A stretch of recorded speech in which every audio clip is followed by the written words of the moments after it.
서양의 어느 작은 마을의 깊은 밤, 횃불을 든 사람들이 광기 어린 눈으로 한 여인을 몰아세우는 풍경을 상상해 보신 적 있으신가요? 차가운 돌바닥 위에서 그녀는 끝없이 자신의 무죄를 주장했지만 그 누구도 귀 기울이지 않았습니다. 그저 마녀라는 낙인과 함께 차디찬 불꽃 속으로 사라져가는 비극적인 모습은 많은 이들에게 서양 중세 시대의 잔혹한 광기로 기억되고 있죠. 하지만 과연 이런 집단적인 광기와 무고한 희생양을 찾는 잔혹한 역사는 서양만의 이야기였을까요? 우리가 미처 상상조차 하지 못했던, 어쩌면 더욱 깊고 서늘한 요물 사냥의 그림자가 우리 조선 땅에도 드리워져 있었다는 사실을 알고 계신가요? 오늘은 그 숨겨진 그림자를 따라가 보려 합니다. 단순히 과거의 기이한 사건을 파헤치는 것을 넘어 극심한 사회적 불안과 공포가 어떻게 인간의 이성을 마비시키고 무고한 사람들을 벼랑 끝으로 내몰았는지, 그 비극적인 인간 본성의 어두운 면을 탐구하는 시간이 될 것입니다. 우리 시대에도 여전히 경계해야 할 집단 광기의 민낯을 마주하며 역사가 우리에게 던지는 질문에 함께 답을 찾아가는 여정에 동참해 주시길 바랍니다. 조선 후기, 이 나라는 마치 거대한 병마에 시달리는 환자와도 같았습니다. 사계절이 주는 풍요로움은 어느새 메마른 땅과 굶주린 배로 변해버렸죠. 하늘은 가뭄으로 타들어가거나 예측할 수 없는 홍수로 모든 것을 쓸어갔습니다. 농사지을 땅은 거칠어졌고 곡식 창고는 텅 비어갔습니다. 뼈만 앙상하게 남은 아이들의 울음소리는 끊이지 않았고 사람들은 먹을 것을 찾아 산과 들을 헤매는 비참한 지경에 이르렀습니다. 여기에 설상가상으로 역병까지 창궐했습니다.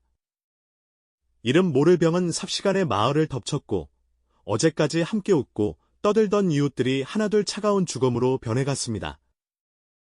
죽음의 그림자는 너무나도 생생하고 가까웠기에 사람들은 내일의 해가 다시 떠오를 수 있을지조차 확신할 수 없었죠.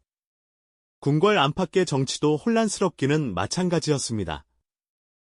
왕권은 흔들리고 당파 싸움은 끝없이 이어졌습니다. 백성을 돌봐야 할 관리들은 제 일속 챙기기에 바빴고 나라의 기강은 점점 무너져 내렸습니다.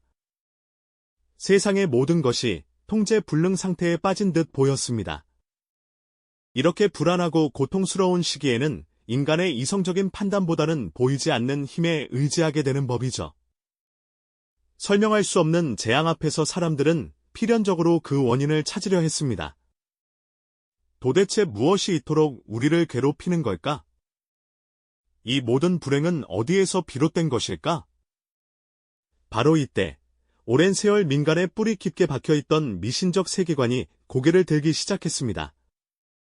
알 수 없는 불길한 기운, 혹은 사람의 형상을 한 귀물이 이 모든 재앙의 배후에 있다는 믿음이 싹트기 시작한 것입니다. 이것이 바로 이후 벌어질 비극적인 요물 사냥의 씨앗이었습니다. 막연한 불안감은 시간이 지날수록 더욱 구체적인 형태로 변해갔습니다. 사람들은 고통의 원인을 외부에서 찾으려 했고 눈에 보이는 무언가를 지목하기 시작했습니다. 그리고 그 표적은 놀랍게도 우리 주변의 가장 평범하고 때로는 가장 취약한 이들에게로 향했습니다. 주로 여성, 특히 과부나 홀로 사는 노인, 혹은 사회적으로 소외된 약자들이 그들의 손가락질을 받아야 했습니다. 왜 하필 그들이었을까요? 아마도 사회의 불안이 가중될수록 공동체의 질서에서 조금이라도 벗어나 있거나 혹은 스스로를 방어할 힘이 없는 이들이 가장 손쉬운 희생양이 되었기 때문일 것입니다. 어느 날 갑자기 마을에 흉년이 든 이유가 특정 할머니가 기르는 쥐가 요물이기 때문이라는 소문이 돌았습니다. 또 다른 날에는 이웃집에 불행이 닥친 것이 누군가 몰래 묻어둔 저주 인형 때문이라는 고발이 이어졌죠. 심지어 누군가를 병들게 하거나 죽게 만든 독초가 발견되면 그 독초를 사용했을 법한 이웃이 지목되기도 했습니다. 처음에는 한두 사람의 의심에서 시작되었을 뿐입니다. 하지만 공포에 질린 마을 사람들은 그 작은 의심을 걷잡을 수 없이 키워나갔습니다. 불안한 눈빛은 서로를 향했고 속삭임은 험담이 되어 마을 전체에 독처럼 퍼져나갔습니다. 결국 한 사람의 의심은 공동체 전체를 잠식하는 거대한 불신과 공포로 변질되어 갔죠. 이처럼 그림자처럼 드리워진 고발의 순간은 평화롭던 마을을 순식간에 긴장과 공포로 가득 찬 곳으로 바꾸어 놓았습니다. 그리고 이 의심의 확산은 이제 곧 돌이킬 수 없는 비극의 절정으로 치닫게 될 것입니다. 그 예상은 틀리지 않았습니다. 불신이 걷잡을 수 없이 커지자 마을 사람들은 이제 서로를 요물이라 지목하며 끔찍한 사냥을 시작했죠. 평범한 이웃이 한순간에 공동체의 적으로 낙인 찍히는 순간이었습니다. 그들의 죄목은 명확한 증거도 없이 오직 밤에 홀로 다녔다. 눈빛이 섬뜩했다. 특이한 행동을 했다는 식의 모호한 소문과 추측뿐이었습니다. 흉년과 질병으로 불안에 떨던 이들에게는 그런 사소한 것들이 모두 강력한 증거처럼 둔갑하여 보였죠. 차가운 관아의 바닥에 끌려와 자신들이 저지르지도 않은 죄를 인정하라는 강요를 받았습니다. 고통스러운 매질과 살을 내는 듯한 위협 속에서 그들은 점차 이성을 잃어갔습니다. 저는 아무것도 하지 않았습니다. 저는 요물이 아닙니다. 절규하는 목소리는 차가운 벽에 부딪혀 메아리 없이 사라질 뿐이었습니다. 신문관들의 눈에는 오직 광기와 의심만이 가득했죠. 마침내 그들의 마지막 순간이 찾아왔을 때 마을 사람들은 두려움과 호기심이 뒤섞인 눈빛으로 그들을 바라보았습니다. 누군가는 죄인이라며 돌을 던졌고 누군가는 두려움에 고개를 돌렸죠. 하지만 그 모든 시선 속에서도 희생자들의 외침은 변함이 없었습니다. 저는 죄가 없습니다. 억울합니다. 그 간절한 목소리는 차가운 바람에 흩어져 그 누구의 마음에도 닿지 못했습니다. 그들의 삶은 오직 공포와 미신, 그리고 집단적인 광기라는 보이지 않는 칼날에 의해 송두리째 파괴되고 말았습니다. 한 인간의 존엄성이 이토록 허망하게 사라지는 순간을 목격하며 우리는 깊은 안타까움과 함께 분노를 느낄 수밖에 없죠.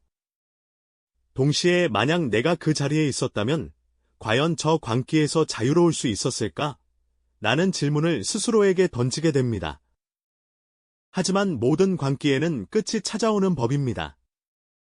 시간이 흐르고 사회에 어느 정도 안정이 찾아오며 새로운 지도자가 등장하여 합리적인 판단을 내리기 시작하자 무분별했던 요물 사냥의 그림자도 점차 옅어져 갔습니다. 비로소 이성을 되찾은 사람들은 자신들이 저질렀던 과오를 돌아보게 되었죠. 명확한 증거도 없이 오직 소문과 공포에 휩싸여 무고한 이웃을 희생시켰던 잔인한 과거를 말입니다. 희생된 이들의 억울한 죽음은 오랫동안 침묵 속에 잠겨 기억되어야 했습니다.